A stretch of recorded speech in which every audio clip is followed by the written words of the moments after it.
The transport shuttle descended through the crimson atmosphere of Mars Colony 7, its hull groaning against the artificial gravity wells that protected the military academy below.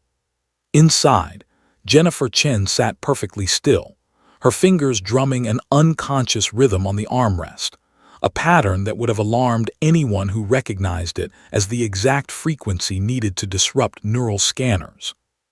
She was 17, though her record said 19. Her eyes were brown, though they'd been green last month, and she was human, though that was the biggest lie of all. First time off-world, the cadet next to her grinned, his uniform still crisp with that factory-fresh stiffness that screamed new recruit. "I'm Kevin Rodriguez." Jennifer turned slowly, her smile calculated to appear shy rather than predatory. Jennifer Chen." "You nervous?" Kevin asked, genuinely friendly in that way that made Jennifer's borrowed heart constrict with something that might have been guilt. "I heard the Academy's washout rate is 70% in the first month." "I'll manage," Jennifer said softly. She would more than manage. She had to. Because while Kevin and the other 200 cadets on this shuttle were here to become Earth's finest soldiers, Jennifer was here to destroy them all. The Zenith Military Academy sprawled across Mars's Vols Marinaris like a metal parasite, its spires reaching toward the terraformed sky.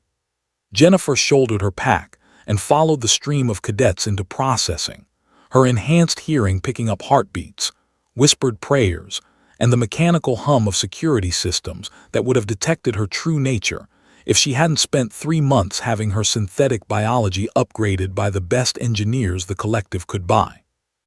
"Attention, cadets," Commander Voss's voice boomed across the hangar. She was a legend, had personally led the defense of Europa Station against the Krill invasion. "You are the best humanity has to offer. Here, you will become weapons. Here, you will become heroes. Here, most of you will fail." Jennifer studied the commander with eyes that could measure muscle density, bone structure, and threat level in milliseconds. Formidable but human. Killable. "Room assignments are on your datapads. You have 2 hours to settle in before combat assessment begins. Dismissed." The crowd surged forward. Jennifer let herself be carried along, maintaining her breathing rate, her heart rhythm, everything calibrated to appear perfectly, unremarkably human. "Hey Chen," Kevin appeared at her elbow, grinning. "Looks like we're in the same wing, Building 12, right?" Jennifer checked her datapad and nodded. Fate, or perhaps the collective's hackers, had placed them close together. As they walked across the compound, Kevin talked. He talked about his family in New Phoenix, about his sister who worked in terraforming, about his dream of serving on the deep space carriers. Jennifer made appropriate responses, filed everything away, and tried not to think about how in 3 days, when she activated her implanted quantum disruptor, everyone in a 5-kilometer radius would be reduced to their component atoms, including Kevin Rodriguez and his dreams of the stars. The combat assessment was held in Arena 4, a massive dome where gravity could be adjusted and holographic enemies materialized with lethal precision. Jennifer stood in formation with 50 other cadets, watching as the first groups were sent in. Most lasted less than 5 minutes. "They're testing reaction time and tactical thinking," Kevin murmured beside her. He'd somehow appointed himself her unofficial academy guide. "The scenarios are impossible to win. They just want to see how you handle failure." "What if you don't fail?" Jennifer asked. Kevin laughed. "Nobody gets through the first assessment clean. That's the point." "Chen Rodriguez, you're up." They entered the arena with 8 other cadets. The gravity immediately tripled, slamming Jennifer to her knees, except she didn't fall. Her synthetic muscles absorbed the change without strain, and she had to quickly stumble, make it look like effort, while around her the others struggled. All except Kevin. He was standing too, weight distributed perfectly, eyes already scanning for threats. When the first holographic enemy appeared, a Krill war drone, He moved with a speed and precision that made Jennifer's tactical processors flag him as dangerous. But he was human. She could hear his labored breathing, see the sweat on his brow.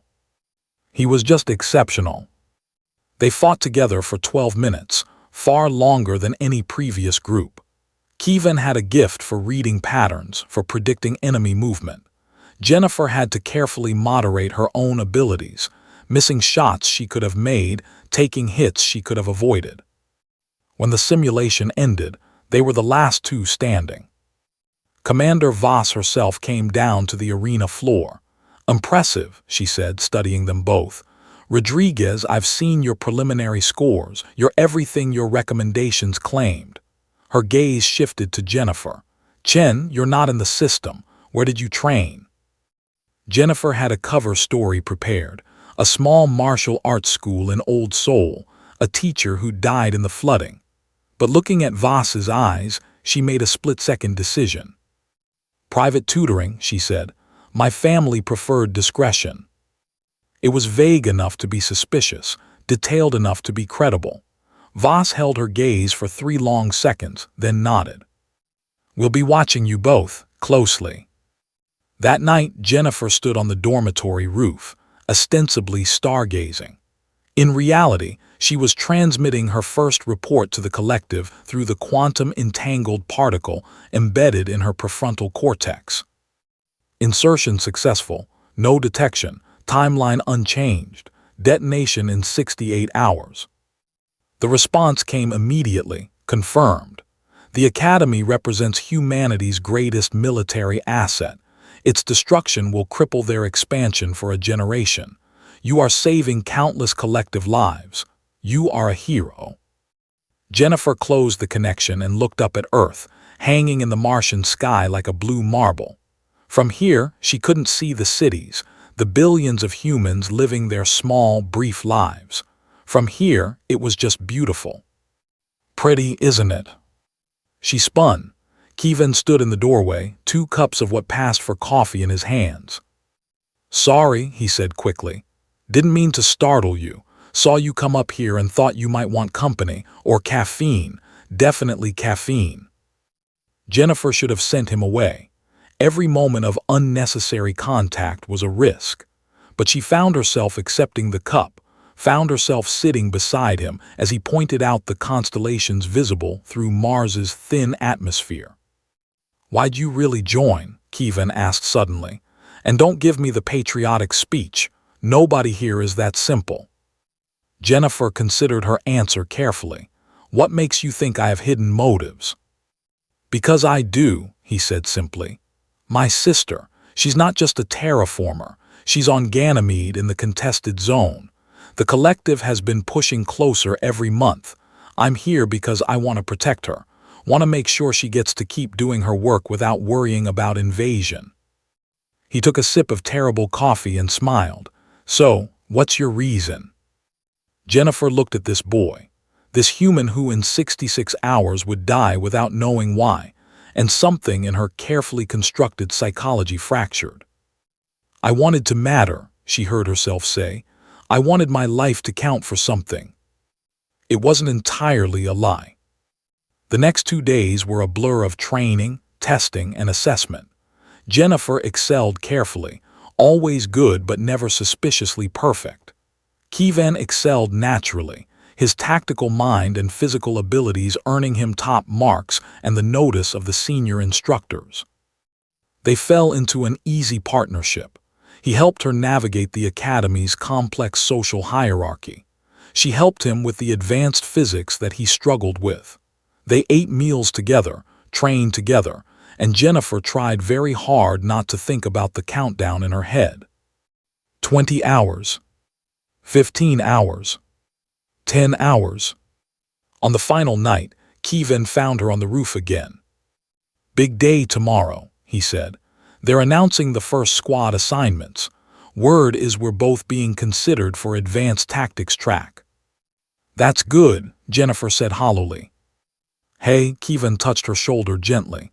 "You okay? You've seemed off today." 5 hours. Jennifer looked at him, really looked at him. at this human who'd shown her nothing but kindness, who dreamed of protecting his sister, who would be vapor by dawn. "Keyvan," she said quietly, "if you could save someone you loved but it meant hurting people you didn't know, would you do it?" He was quiet for a long moment. "I don't know," he finally admitted. "I want to say no, that every life matters, but my sister," he shook his head. "I'd like to think I'd find another way, that I wouldn't have to choose." 4 hours. Jennifer stood abruptly. "I need to go." "Jennifer, wait." But she was already running, her footsteps echoing through the empty corridors. She reached her room, locked the door, and opened the quantum channel. "Abort mission. Repeat, abort mission." The response was instant, negative. "Mission is critical. Proceed as planned." "I can't do this. Find another way." "There is no other way. You know what humanity's expansion means for us. The Academy must be destroyed. You have 3 hours, operative. Complete your mission." Jennifer paced the small room, her processors running probability scenarios at speeds that would have fried a human brain. Every scenario ended in genocide, either the collective species, slowly strangled by human expansion, or the cadets here, vaporized by her quantum disruptor. Unless she'd been designed to be the perfect infiltrator, but that design included something the collective hadn't fully anticipated. A brain sophisticated enough to approximate human emotion, sophisticated enough to change. 2 hours. Jennifer made her decision. She disabled the quantum disruptor with a thought, feeling the device in her chest go inert. Then she walked calmly to Commander Voss's office and requested an emergency meeting.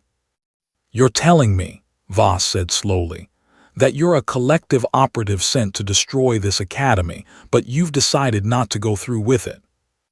"Yes, ma'am." They sat in a secure conference room. Jennifer had expected weapons, restraints. Instead, Voss had simply listened as Jennifer explained everything: her synthetic biology, her mission, her change of heart. "Why?" Voss asked. "Why betray your people?" "They're not my people," Jennifer said. "I was grown in a vat, programmed and aimed like a weapon. I don't have people. But over the last 3 days, I started to understand what having people might feel like." She thought of Keyvan, probably sleeping now, dreaming of stars and sisters. "I don't want anyone to die," Jennifer continued. "Not humans, not the collective. There has to be another way." Voss studied her for a long moment. "You realize I should execute you right now. You're an enemy combatant, a weapon of war." "Yes, ma'am." "But you're also the first real intelligence we've had on collective infiltration technology. The first chance we've had to understand how they think, how they operate." Voss leaned forward. "How many more are there like you?" "I don't know, they compartmentalize, but I can help you find them." "In exchange for?" "Asylum, a chance to choose who I want to be." Voss was quiet for a long time. Finally, she nodded. "We'll talk more, much more, but Jennifer," she waited until Jennifer met her eyes. "Thank you for choosing us." 3 months later, Jennifer stood in the Academy's graduation square, wearing the uniform she'd earned through grueling training and extensive debriefing. She was no longer a secret. The cadets knew what she was, what she'd almost done. Most avoided her. But not Keyvan. "Ready for assignment?" he asked, grinning. They'd both been selected for the advanced tactics track, both assigned to the deep space carrier Horizon. "Ready," Jennifer said. As they boarded the shuttle that would take them to orbit, to their ship, to a future she'd almost destroyed, Jennifer looked back at the Academy. At the place where she'd learned the hardest lesson, that being deadly wasn't the same as being a weapon. That even artificial hearts could learn to choose. And that sometimes, the most heroic thing a soldier could do was refuse to fight. The shuttle lifted toward the stars, carrying a new cadet who wasn't normal and was absolutely deadly, but who had chosen, finally, to be human. And